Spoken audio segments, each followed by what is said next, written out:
नमस्कार विद्यार्थी मित्रांनो, स्वागत आहे तुम्हा सर्वांचं महा एक्झाम पॉईंटच्या एज्युकेशनल यूट्यूब चॅनलमध्ये। तर मित्रांनो, आपला आजचा व्हिडिओचा भाग जो आहे मित्रांनो तो आहे 7, ज्यामध्ये मित्रांनो आपण महावितरण भरती 2024 संभव प्रश्नपत्रिका आपल्या रेग्युलरली आपण लेक्चर मार्फत सोडवत आहोत। जे की मित्रांनो परिपूर्ण आपली ही प्रश्नपत्रिका जे की IBPS पॅटर्न आधारित आहेत मित्रांनो। तर या व्हिडिओमध्ये आपण विद्युत सहाय्यक या पदाकरता जे आपण तांत्रिकी प्रश्नसंच आपण पाहणार आहोत, जे की मित्रांनो 50 प्रश्न असणारे आहेत तांत्रिकीचे, जे की 110 गुणाकरता असणारे आहेत। तर मित्रांनो हे सर्व काही गुण आपण सिक्युअर करण्याचा प्रयत्न करत आहोत। तसे मित्रांनो तुम्ही या मागील व्हिडिओचे पार्ट पाहिले नसाल तर त्या संपूर्ण व्हिडिओची लिंक तुम्हाला खाली मित्रांनो डिस्क्रिप्शन बॉक्समध्ये मिळेल। तुम्ही तेथून ते देखील A to Z संपूर्ण व्हिडिओ पाहून घ्या। त्यामध्ये देखील आपण महत्त्वाची प्रश्न कव्हर केलेली आहेत, जे की मित्रांनो जर आपल्या रेग्युलरली तुम्ही व्हिडिओज पाहत गेला तर त्यामधून तुमचा असा फायदा होईल की जेणेकरून परीक्षेमध्ये जर हे प्रश्न विचारले तर तुम्हाला त्याची उत्तरे अचूक पद्धतीने निवडता येतील। त्यासोबतच तुम्हाला अभ्यासक्रमावर आधारित हे प्रश्न असल्यामुळे तुमचा बराच अभ्यासक्रम देखील मित्रांनो तुमचा याद्वारे कव्हर होणारा असेल। त्यामुळे आपले व्हिडिओज खूप महत्त्वाचे आहे। तर पाहूया आपल्याच्या या भाग 7 मधील काही महत्त्वपूर्ण प्रश्न। तर यामधला मित्रांनो आपला प्रश्न क्रमांक 1 असा आहे, जो की प्रश्न पहिला, 40 वॅट 250 व्होल्टच्या फ्लोरोसेंट ट्यूबची लांबी किती असते? जे की लांबी किती, जे की 40 वॅट 250 व्होल्टच्या फ्लोरोसेंट ट्यूबची। तर याचं उत्तर आहे ऑप्शन नंबर ब, जे की 1.2 मीटर एवढी जी आहे थोडक्यामध्ये असते 40 वॅट 250 व्होल्टच्या फ्लोरोसेंट ट्यूबची लांबी। त्यासोबतच तुम्हाला परीक्षेमध्ये असा देखील प्रश्न येऊ शकतो की 20 वॅट 250 जे की व्होल्ट फ्लोरोसेंट ट्यूबची लांबी किती असते? तर त्याचं जे उत्तर होणार असेल ते आहे 0.6 मीटर एवढं जे आहे होते, म्हणजे की याच्या थोडक्यामध्ये अर्ध होणारं असतं। 40 वॅट तुम्हाला विचारलं 50 व्होल्टच्या फ्लोरोसेंट ट्यूबची लांबी, तर ते आहे 1.2 मीटर। आणि त्या जागी समजा प्रश्न आला की 20 वॅट 250 व्होल्टच्या जे की फ्लोरोसेंट ट्यूबची लांबी किती म्हणलं, तर ते आहे 0.6 मीटर एवढं होणारं असेल। त्यानंतरचा प्रश्न क्रमांक 2 आपला असा आहे, पुढील प्रश्न दुसरा, वायरिंग इन्स्टॉलेशन मधील स्विच बोर्ड हा जमिनीपासून किती उंचीवर बसवावा? तर वायरिंग हा इन्स्टॉलेशन मधील स्विच बोर्ड हा जमिनीपासून, तर याचं उत्तर जे आहे प्रश्न 2चं ते आहे ऑप्शन नंबर ड, म्हणजे की 1.5 मीटर जो की बसवावा, जो की वायरिंग इन्स्टॉलेशन मधील स्विच बोर्ड हा जमिनीपासून 1.5 मीटर अंतरावर असावा। त्यासोबतच तुम्हाला प्रश्न असा देखील जर आला की सिलिंग फॅन जमिनीपासून किती जे की उंचावर बसवावा सिलिंग फॅन, तर याचं जे उत्तर होणार असेल ते आहे 2.75 मीटर 2.75 मीटर एवढ्या अंतरावर जो आहे तो सिलिंग बसवावा जमिनीपासून। तर याचं उत्तर 275 होणार असेल। त्यानंतरचा आपला पुढील प्रश्न, जो की प्रश्न क्रमांक 3 असा आहे, पुढील प्लेट आर्थिंगमध्ये GIच्या अर्थ इलेक्ट्रोडॉटचा आकार डॅश असतो? तर इलेक्ट्रोडॉटचा जो आकार आहे तो किती असतो GIचा अर्थ? तर याचं जे उत्तर आहे मित्रांनो ते आहे ऑप्शन नंबर ब, जे की 60 सेंटीमीटर गुणिले 6.3 मिलीमीटर असं जे आहे याचं उत्तर होणार असेल। ऑप्शन नंबर ब हे याचं उत्तर होईल। आणि हे सर्व प्रश्न तुमच्या परीक्षा दृष्टिकोनातून खूप महत्त्वाचे आहेत मित्रांनो। त्यानंतर प्रश्न क्रमांक 4 आपला असा आहे, 3 फेज 10 HP 50 हर्ट्जच्या मोटारसाठी बॅकअप फ्यूजची रेटिंग डॅश असली पाहिजे? तर किती असली पाहिजे बॅकअप फ्यूजची रेटिंग, जे की 3 फेज 10 HP जे की 50 हर्ट्जच्या मोटारसाठी? तर याचं उत्तर जे आहे प्रश्न 4 ते आहे ऑप्शन नंबर अ, जे की 32 AMPS असणं आवश्यक आहे। ऑप्शन नंबर अ हे याचं उत्तर होणार आहे। त्यानंतरचा प्रश्न आपला पुढील, जो की प्रश्न क्रमांक 5 असा मित्रांनो, प्रश्न 5वा हा तर प्रश्न हा खूप महत्त्वाचा आहे। 3 रेजिस्टन्स जे की 30 ओहम 15 ओहम व 5 ओहम ची समांतर जोडणी केली असता एकूण रेजिस्टन्स जे की किती होईल, किंवा जे की एकूण रेजिस्टन्स काय होईल?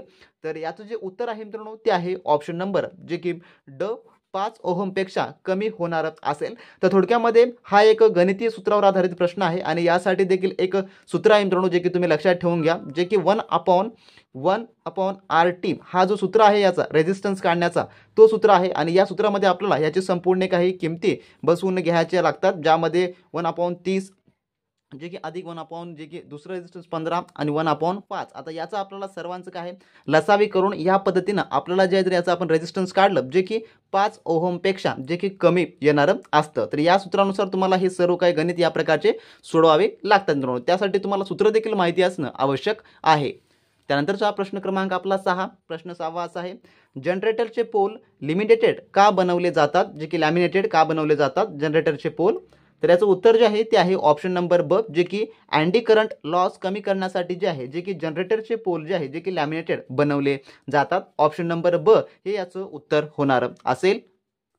जर मित्रांनो तुम्ही अजूनही महावितरण भरती 2024च्या विद्युत सहाय्यक या पदाकरता मित्रांनो आपले अतिसंभाव्य प्रश्नसंच नोट्स व तांत्रिक मिळवून असा मित्रांनो तुम्ही लगेच आपल्या व्हॉट्सअप चॅनलशी कॉन्टॅक्ट करून सर्व काही मिळवून घ्या मित्रांनो, ज्याद्वारे तुमचा मित्रांनो महावितरण भरतीचा 2024चा संपूर्ण काही अभ्यासक्रम हा मित्रांनो कव्हर होणार आहे, ज्यामध्ये मित्रांनो तुम्हाला सर्व काही MSEB भरती जो अभ्यासक्रम आहे त्यांचा लेटेस्ट IBPS पॅटर्न आधारित तो त्यामध्ये कव्हर करण्यात आलेला आहे। त्यासोबतच तुम्हाला IBPSचे सर्व काही अतिसंभाव्य प्रश्नसंचाचा देखील त्यामध्ये समाविष्ट आहे मित्रांनो। त्यासोबत 2000हून अधिक जे मित्रांनो तुम्हाला तांत्रिकी प्रश्नसंच मिळणार आहेत, जे की मित्रांनो मराठी भाषेमधून असणार आहेत। तुम्ही वायरमॅन, इलेक्ट्रिशियन, तुम्ही कोणत्याही ट्रेडमधले असाल तर तुम्हाला त्या ठिकाणी मित्रांनो सर्व काही मराठीमधूनच अभ्यासक्रम हा मिळणार आहे।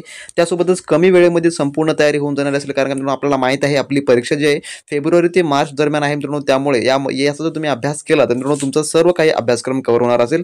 त्यासोबतच विद्युत सहाय्यक तांत्रिकी प्रश्नसंच देखील उपलब्ध आहे व मागील वर्षी जे विचारण्यात आलेले प्रश्न आहेत ते देखील यामध्ये नमूद करण्यात आलेलं आहे। तर सर्व काही मित्रांनो A to Z अभ्यासक्रम यामध्ये कव्हर आहे, जे की तुम्हाला इतरत्र कोणतेही बुक्स खरेदी करण्याची गरज नाही मित्रांनो तुम्हाला, किंवा कोणतेही तुम्हाला कोचिंग लावण्याची गरज नाही। याद्वारे तुमचा A to Z अभ्यासक्रम हा कव्हर होणार असेल। तर तुम्हाला जर मिळवायचा असेल तर लगेच मित्रांनो डिस्क्रिप्शन बॉक्समध्ये आपल्या ऑफिशियली व्हॉट्सअपची लिंक दिली आहे मित्रांनो, तुम्ही त्यांच्याशी कॉन्टॅक्ट करून हे सर्व काही मित्रांनो मिळवून घ्या आणि एकदम चांगल्या व उत्तम तऱ्हेला अवघ्या 5 मिनिटांमध्ये मित्रांनो सुरुवात करा। तर मित्रांनो जर तुम्ही आपले टेस्ट सिरीज नोट्स किंवा मित्रांनो टेक्निकल क्वेश्चन बँक जर तुम्ही मिळवला तर तुम्हाला मित्रांनो कोणतीही बुक्स घेण्याची अजिबातच गरज पडणारी नाही आहे। तुमची परिपूर्ण तयारी या एकाच पॅकेजद्वारे होऊन जाणार असेल मित्रांनो, आणि आपल्या रेग्युलर लेक्चर मार्फत तर आम्ही तुम्हाला सर्व काही कव्हर करण्याचा जे की मित्रांनो सर्व काही सहभाग देतच आहोत मित्रांनो। त्यानंतरचा प्रश्न क्रमांक आपला पुढील 7वा असा आहे, एक DC मोटार नो लोडवर चालू असताना जर फील्ड वायडिंग ओपन झाली तर काय होईल? तर याचं उत्तर जे आहे ते आहे ऑप्शन नंबर क, जे की मोटार हाय स्पीडने फिरेल। तर मोटार जी आहे ती हाय स्पीडने फिरायला सुरू होईल। त्यानंतर प्रश्न क्रमांक 8वा आपला, एक लाइटिंग 3 फेज 4 वायर पद्धतीने वीज पुरवठा केला असता तर फेज व्होल्टेज 254 व्होल्ट असेल तर लाईन व्होल्टेज किती असेल? तर लाईन व्होल्टेज किती असेल असं म्हटलेलं आहे प्रश्न 8वा। तर याचं उत्तर जे आहे ते आहे ऑप्शन नंबर ब, जे की 440 व्होल्ट जे आहे ते होणार असेल। तर या प्रकारचे प्रश्न देखील सोडवण्यासाठी एक सूत्र आहे जे की तुम्ही लक्षात ठेवून घ्या, जे की याचा फॉर्म्युला।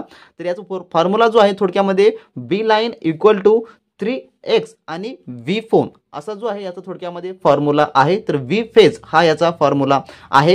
हे तुम्ही फॉर्म्युला जर लक्षात ठेवून घेतलात, यामध्ये जर ह्याची हे संपूर्ण काही किमती बसवला तर तुम्हाला डायरेक्टली ह्याचं उत्तर जे आहे ते काढता येणार। ऑप्शन नंबर ब हे याचं उत्तर होईल 440 व्होल्ट।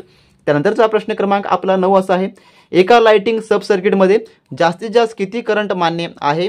तर याचं उत्तर जे आहे प्रश्न 9चं ते आहे ऑप्शन नंबर अ, जे की 5 अँपिअर एवढं जे आहे जे की करंट मान्य आहे एका लाइटिंग सब सर्किटमध्ये। ऑप्शन नंबर अ हे याचं उत्तर होईल। तर तुम्हाला तांत्रिकी प्रश्नांची जर संपूर्ण तयारी करायची असेल तर नक्की तुम्ही आपला जो तांत्रिकी प्रश्नसंच आहे मिळवा मित्रांनो, त्याद्वारे तांत्रिकीचे तुमचे 110 गुण होण्याची आपले 100% त्यामध्ये विश्वास आपण दर्शवतो, त्यामुळे ते नक्की मिळवा। त्यानंतरचा प्रश्न क्रमांक 10 आपला असा आहे, विद्युत उपकरणे यांना लागलेली आग कोणत्या वर्गात येते? जे की ऑप्शन नंबर याचं उत्तर काय होईल? तर याचं उत्तर होईल ऑप्शन नंबर ड, जे की क्लास डी मध्ये येणारी असते। विद्युत उपकरणे यांना लागलेली आग कोणत्या वर्गात येते? तर त्यानंतरचा प्रश्न क्रमांक आपला 11वा, हाय व्होल्टेज लायसन्स व इक्विपमेंट व कॅसिटरवर काम सुरू करण्यापूर्वी त्यामधील स्टॅटिक व्होल्टेज डॅश करावे तर किती करावे? तर याचं उत्तर आहे ऑप्शन नंबर ब, जे की डिस्चार्ज करावे। ऑप्शन नंबर ब हे याचं उत्तर होईल। त्यानंतरचा प्रश्न क्रमांक आपला 12वा, टिनमन्स सोल्डरमध्ये लेड व टीन यांचे प्रमाण किती असते? टिनमन्स सोल्डरमध्ये तर याचं उत्तर जे आहे ऑप्शन नंबर जे की अ, जे की 50 प्रमाणे असते, म्हणजे की लीड व टीन यांचे प्रमाण जे आहे ते 50% एवढं असतं, म्हणून ऑप्शन नंबर अ हे याचं उत्तर होईल। त्यानंतर प्रश्न क्रमांक आपला 13वा, प्रश्न 13वा असा आहे मित्रांनो, HRC फ्यूज फॅक्टर किती असतो? तर HRC फ्यूजचा जो फॅक्टर आहे तो किती असतो? तर याचं उत्तर जे आहे प्रश्न 13व्याचं ते आहे ऑप्शन नंबर ड, जे की 1.1 एवढा जो असतो HRC फ्यूज फॅक्टर। त्यानंतरचा 14वा प्रश्न आपला पुढील, सिंगल फेज इंडक्शन मोटरमध्ये डॅश प्रकारचा रोटर वापरला जातो किंवा असतो? तर याचं उत्तर आहे ऑप्शन नंबर अ, जे की सिंगल स्क्वेरल केज रोटर हा जो आहे वापरला जातो, म्हणून ऑप्शन नंबर अ हे याचं उत्तर होणार असेल। त्यानंतरचा प्रश्न क्रमांक आपला 15वा, पाईप आर्थिंगमध्ये अर्थ इलेक्ट्रोडचा आकार डॅश असतो तर किती असतो? पाईप आर्थिंगमध्ये अर्थ जे की इलेक्ट्रोडचा आकार, तर याचं उत्तर आहे मित्रांनो ऑप्शन नंबर ब, जे की 2 मीटर लांबी व 38 मिलीमीटर व्यास असा जो आहे असतो। पाईप आरतीमध्ये अर्थ इलेक्ट्रोडॉटचा आकार.